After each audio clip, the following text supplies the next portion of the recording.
Je vous propose de découvrir ensemble les nouvelles transitions de PowerPoint 2010. Alors pour ce faire, je vais ouvrir mon jeu de slides et je vais aller insérer de nouvelles slides. Voilà, donc ça se fait très rapidement dans PowerPoint 2010, il suffit simplement d'appuyer sur un bouton grâce à la nouvelle interface.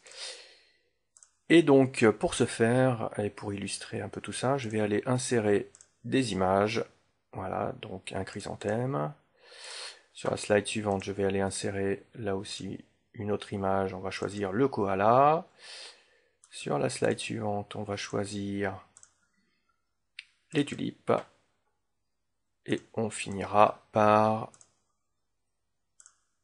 une dernière image qui sont les manchots. Voilà. Donc là, je veux créer un diaporama avec des effets de transition entre les slides qui soient vraiment sympathiques. Alors pour ce faire, je vais me positionner sur la slide en question, donc celle où on a le chrysanthème, et je vais aller dans l'onglet Transition. Voilà.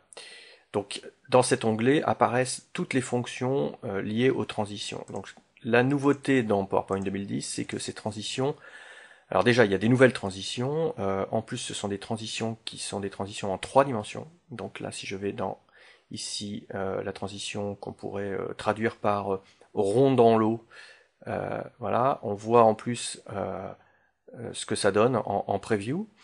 Donc je vais choisir par exemple cette transition qui me paraît très bien. Voilà. Je vais sur la slide suivante et là je vais choisir une nouvelle transition qui permet comme ça de retourner directement une slide en 3 dimensions. Donc là on voit que l'effet est assez saisissant. Je choisis la slide suivante et là je vais choisir une autre transition toujours nouvelle qui est la transition galerie. Voilà, qui me paraît très très bien. Voilà, et pour la dernière slide, on va aller choisir par exemple une transition qui s'appelle le drapeau à damier. Et on voit que la slide passe de la précédente à la suivante sous forme de retournement en 3 dimensions. Voilà. Très bien.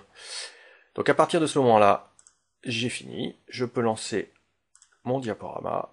Et là, on va voir ce qui va se passer. Alors là, je ne me suis pas positionné là où il fallait. Voilà, je me mets au début du diaporama.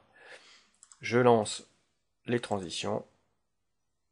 Et on voit effectivement l'ensemble des transitions que j'avais choisies qui apparaissent, le tout en 3 dimensions